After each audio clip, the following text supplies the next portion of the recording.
Welcome to this edition of On the Line with AgriLife.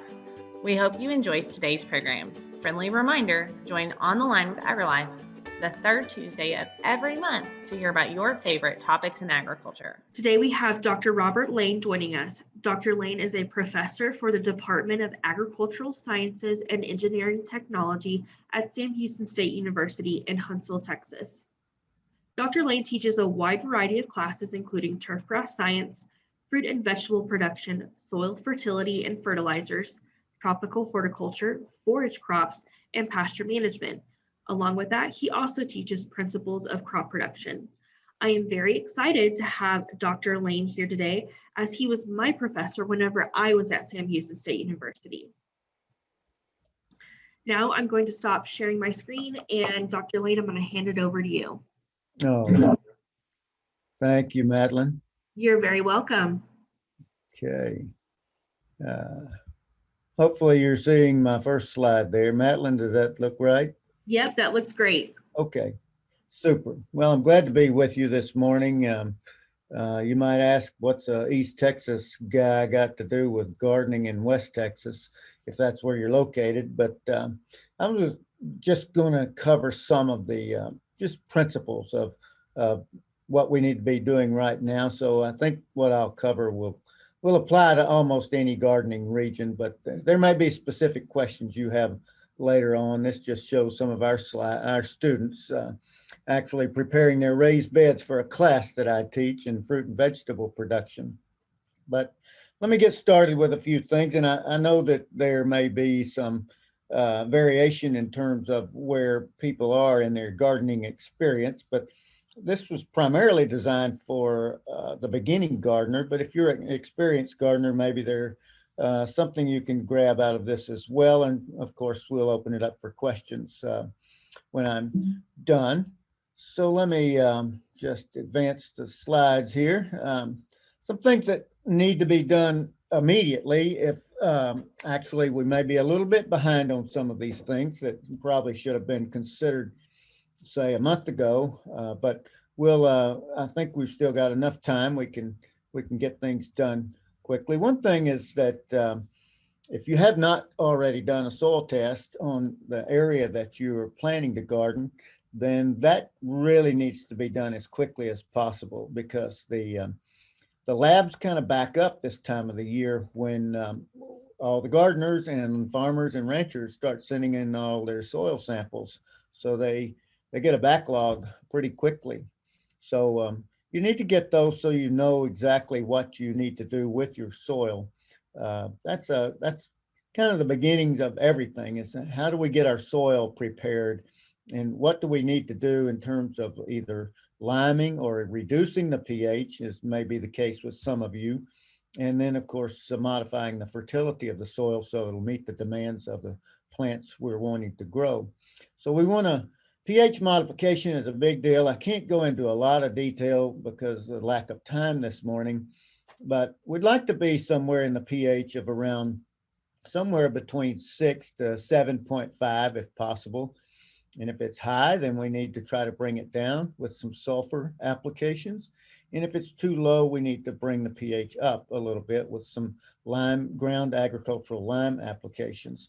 But we can consider those in some more advanced situations here. Of course, fertilizers, there's a lot of specifics on fertilizers. I just recommend that once you get your soil test results back, that you get with your county agent and go over those recommendations and let them help explain some of the fertilizer specifics that you might want to apply to your personal situation. Any garden, to me, should be in a well-drained, sunny site, so at least 8 hours of sun per day. A little bit of shade, especially in the evenings, not harmful. In fact, sometimes it's a bit helpful when we get into the warmer months. Of course, we need to have access to water, some source of water, so we can provide the needs when these plants are really stressed. So a little evening shade is okay, but usually we want a lot of morning sun to dry things out, get the dew off of our plants, help to keep the disease formation down, And morning sun is very, very important. We do need that midday sun as well.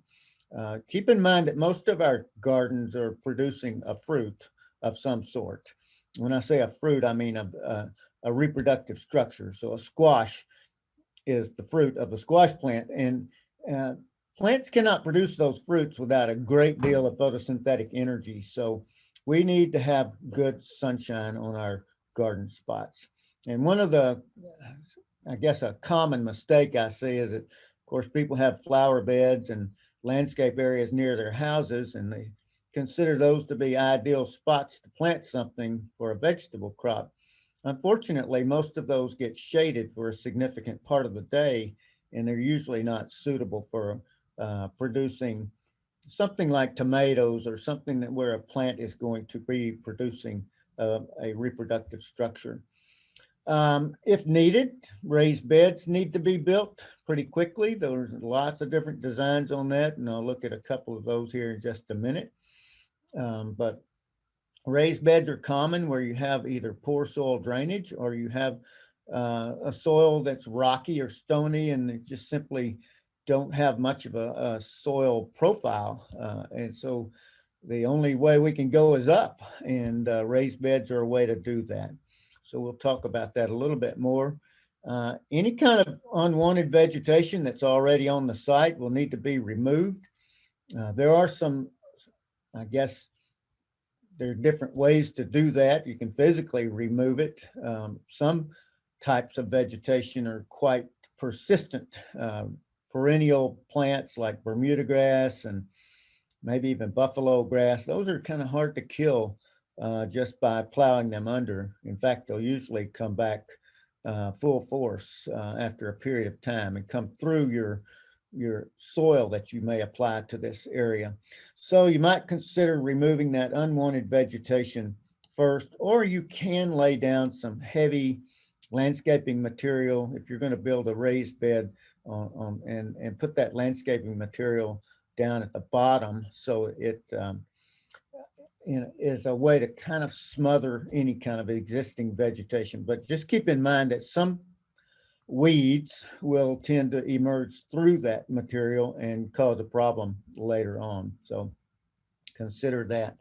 Organic matter is always a good thing for gardens. I guess there can be too much of a good thing, but most of your soils are going to be mineral soils, and um, in many cases, they're low in organic matter, and adding organic matter can help improve those soils from a physical, from a biological, and from a chemical perspective. So where do we get those? We'll talk about in just a minute. Get that soil loosened up and get the ground ready for the roots to penetrate and for water penetration. Make sure you have all your plants and seeds ready. I'm purchasing transplants this week to plant in my garden. Some things we want to transplant, and some things we don't want to transplant. I'll cover that a little bit of that in a minute. Other things ought to be already in the ground. Your onion sets and your potatoes probably should have been planted 2 to 3 weeks ago, maybe even a month ago. Purchase a source of mulch. We'll talk about mulch here in just a minute. And also, you may need to protect your new area or your old area from some of the animals that tend to like our plants as much as we do. So just touching on those, here's what a soil test report from the AgriLife Extension Service might look like. This is one that I had done. And keep in mind, when you send a soil sample in, you need to specify that you're looking for results for a vegetable garden. Now, if you're growing just corn, like I had in this case, then that's fine. You just want recommendations for corn. But if you're growing a wide variety of plants, peppers, eggplant, squash, you name it, you can't really get a specific recommendation for every one of those. But if you'll just put a vegetable garden, they'll give you some general recommendations for a vegetable garden. I do recommend, if you are wanting to grow sweet corn, that you specify corn on their on your sample submission papers. because corn requires a lot more nitrogen than most of our garden crops do. So if you're not putting out enough nitrogen on that corn, you're going to be disappointed with the results there. So as you can see from this particular report, I really didn't need any additional nutrients other than nitrogen because this soil has been gardened for quite a while and the fertility level has been built up in it. Now you will notice there that the pH on this soil was 5.9, and I'm probably okay with 5.9. I don't think I'm going to lime that 5.9 soil, but if I got down to about 5.5, I probably would be putting out that 1 ton of lime per acre on this land. In your vegetable garden report, it's going to give you your recommendations in pounds per 1,000 square feet. This particular one was on some acreage, and so my recommendations were on pounds per acre. So that's something to pay attention to as well. If you get these results back and you're not quite sure what to do with them, again, that's an opportunity to visit with your county agent and let them help explain them to you. So I get a lot of questions about soil sampling and the test results, and many people are quite confused over these. So ask questions so that you can get the right answers. Raised beds can be made out of all sorts of materials, architectural design material with stones. You can simple water troughs, make sure you have holes in those, or you even remove the bottom out of them. Or you can construct some raised beds out of just timbers or some lumber that you have. Of course, I like to use treated lumber because lumber rots. You're putting that lumber in a place where it's going to be in contact with constant soil moisture and microbes, and it won't take long for them to decay that material. There is some concern over what the lumber's been treated with as to how it might leach into your soil. As long as you keep your plants several inches away from that treated material, you don't really have any concerns there. So, but certainly you could use naturally rot resistant timbers such as cedar to line your garden with, anything that to just allow you to build the soil up a little bit. So just a few examples of some of the different types of raised beds. And of course, there are many, many others. And you can grow vegetables in pots and in bags. Some people do that. They're just well-drained bags that just put a lot of organic material in there, potting material, and plant the vegetables directly into that. You do have to keep things watered a bit more in that situation. Sometimes you have to water them twice a day just to keep enough water on them because they drain so freely. So pay attention to that and what you fill that raised bed with. It can be very simple, as you see here. Now, in that upper right-hand corner, that landowner did not remove that existing vegetation. It really depends on what that is as to whether that's going to be a problem or not. But I can promise you, if that's Bermuda grass in there, you're going to fight Bermuda grass through the rest of the season because it's going to emerge right through that new soil you added in there. So there's a way to chemically kill that off with glyphosate. I know there's a lot of controversy surrounding glyphosate. I use it frequently because when I want to plant something in a new area, I don't want to have competing vegetation. And the glyphosate has no soil activity. It's not going to remain as a residue in your soil. It's not going to be taken up by your plants. So, and it's going to kill existing vegetation. Now, it's important though, if you use glyphosate, which originally was sold by the name of Roundup, if you use that, it's important that you allow it at least 10 days to 14 days to completely kill that vegetation before you mix or put your soil mix on top of it. It takes a while. Sunlight is involved in that reaction and time. So what you want that to do is go below ground into it translocates in the plant tissue and kills the below ground structures such as rhizomes and stolons and tubers. So that's what's important to me as far as a beginning space for a garden. Organic matter, we can use a lot of different things for organic matter. Around here, we have mushroom compost from the mushroom plant. It's got a lot of manure from broiler houses mixed in with it, along with some wheat straw and some other materials.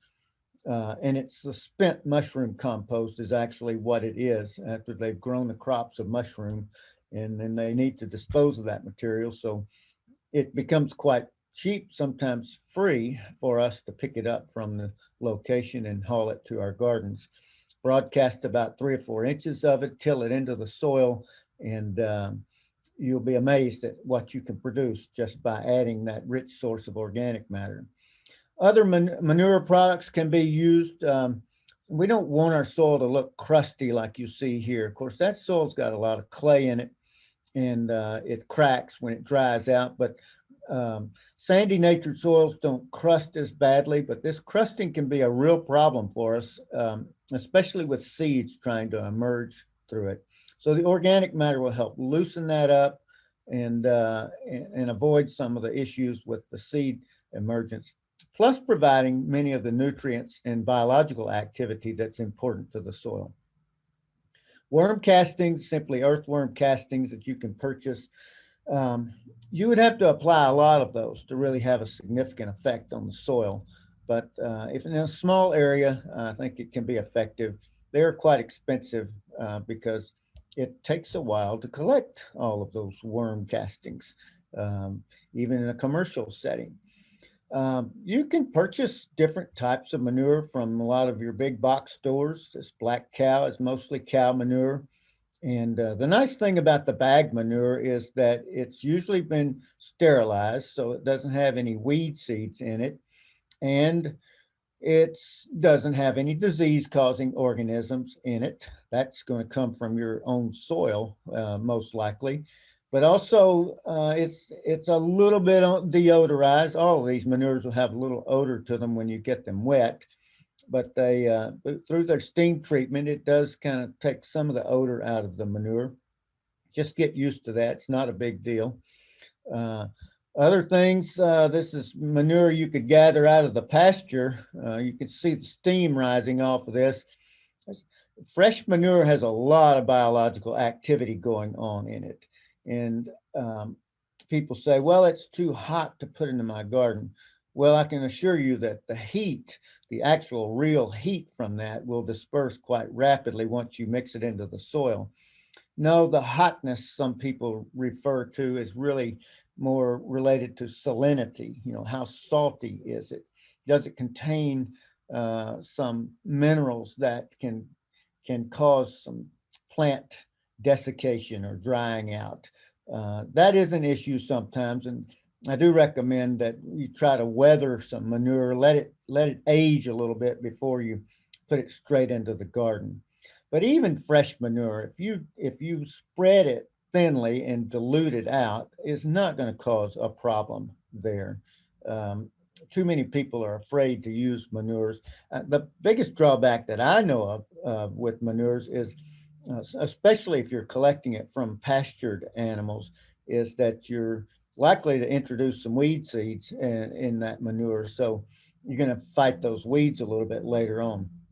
One other point I might make about manures is if you do pick up or collect or purchase manures, make sure you get them from a source where you know what has been done to the pasture where that manure is collected. There are some pasture herbicides that are applied for weed control that do have residual activity. And if that pasture has been recently sprayed with something like one of the hormone herbicides like Grazon Next or Grazon P plus D or Weedmaster, there's the potential that there's some of that herbicide residue in that manure from the grazing animals that ate the grass that was treated with the manure. So that can cause some problems in your garden. So I would not suggest getting any manure from an area that has had herbicide treatments applied to the pastures. Composting, you can, of course, make your own compost. I will say that's a lot of work. It takes a considerable amount of time. I don't think you have time to compost anything now for this spring's garden, but I certainly recommend disposing of any household excessive vegetative material that you use in the kitchen. Compost it. It's going to take a while, sometimes depending on what you're adding to the compost. If you're using old rotten leaves or leaves you raked up out of your yard, it could take 6 to 8 months to compost that material. So this is just a way to get it broken down into smaller fragments before you add it to your garden. Personally, I put leaves on my garden in the fall. I run over them with my lawnmower to chop them up into small pieces, let them sit there in the winter, and then incorporate them in the spring. And it helps build up my soil. Loosen that soil up. You can do that with the old-fashioned shovel. You need to get past the surface so you can get some depth in there so that soil is workable to at least 9 inches deep in the ground, because your vegetable plants are going to need to root. They need to explore that depth in that soil. A turning fork can be good if your soil is fairly loose. If your soil is very tight and clay, you're probably going to bend the tines on that turning fork, as I've done on a few occasions, just digging potatoes in my garden. So that turning fork can be used. I really like the broad fork. These are kind of expensive, but they sure are effective. And you don't necessarily have to turn everything over. You step on that and you push those tines into the ground about 8 inches deep, pull back on it. It's sure easier on the back than turning something with a shovel or a turning fork. And you're just using your arms and the weight of your body to pull back on that and loosen that soil up. We've got to break that soil up, and it gets compacted over time. So your place, maybe if it's a brand new soil, it may be naturally compacted, but vegetable crops will not grow well in compacted soil. So that's a key thing there. Of course, the old-fashioned tiller, that works well too. It's fairly shallow. It only cuts about 4 inches deep. So if you really want your plants to root deeply, you've got to get down underneath that top 4 inches or so.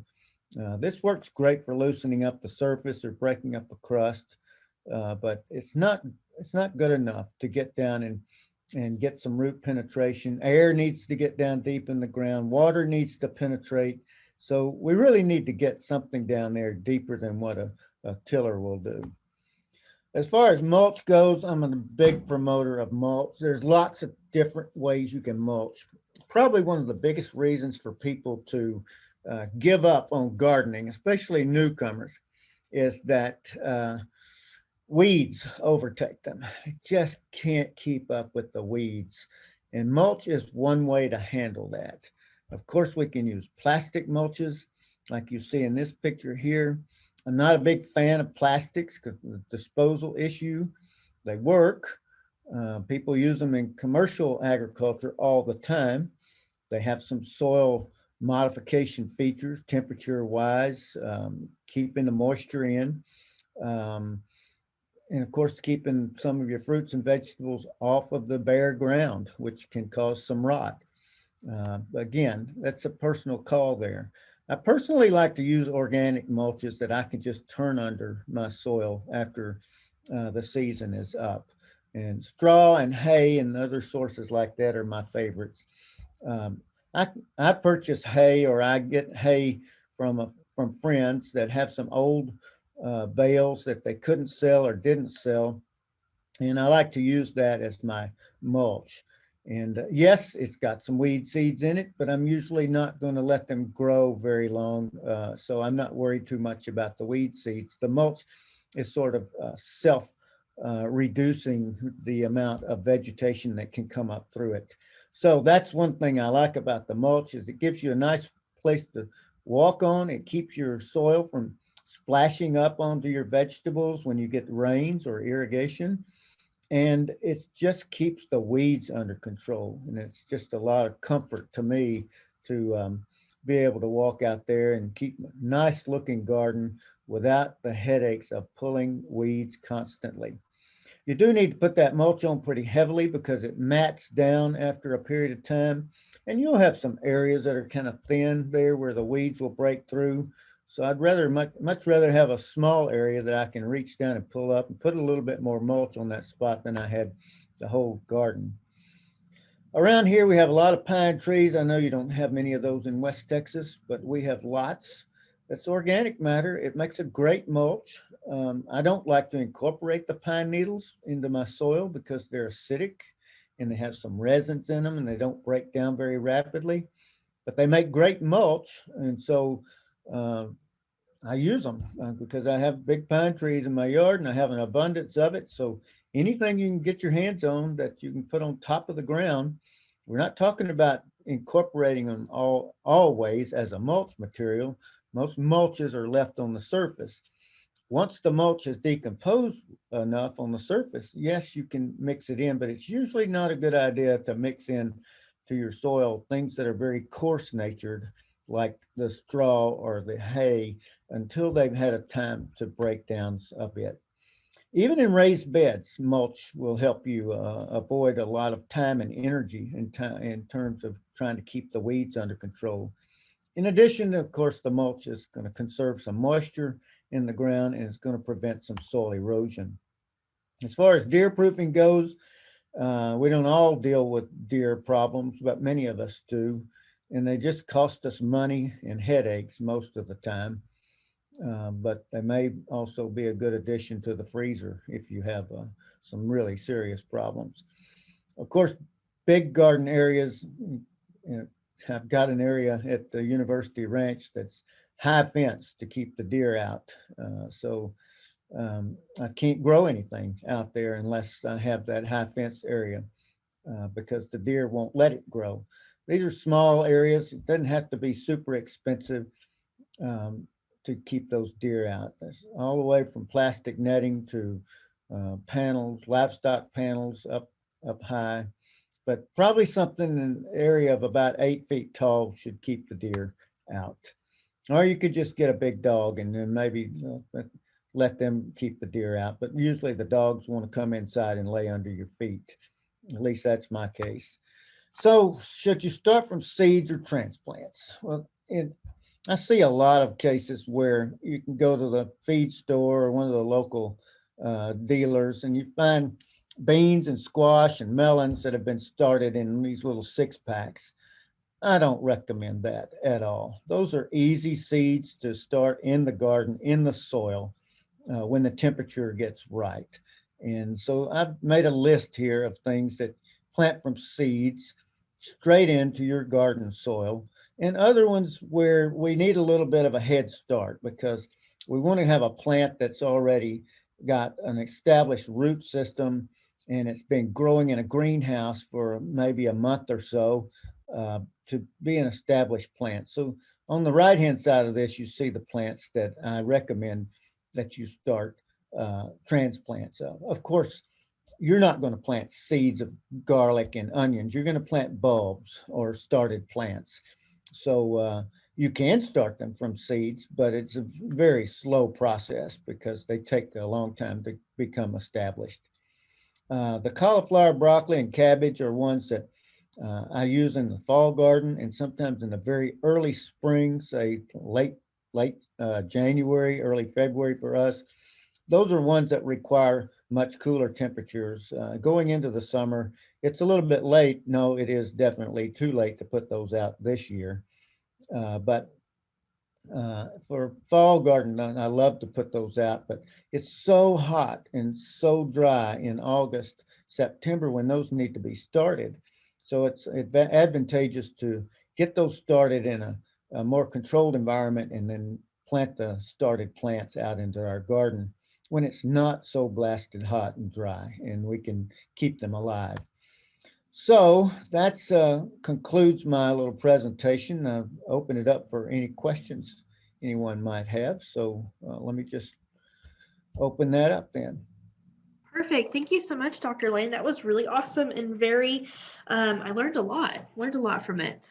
Does anyone have any questions?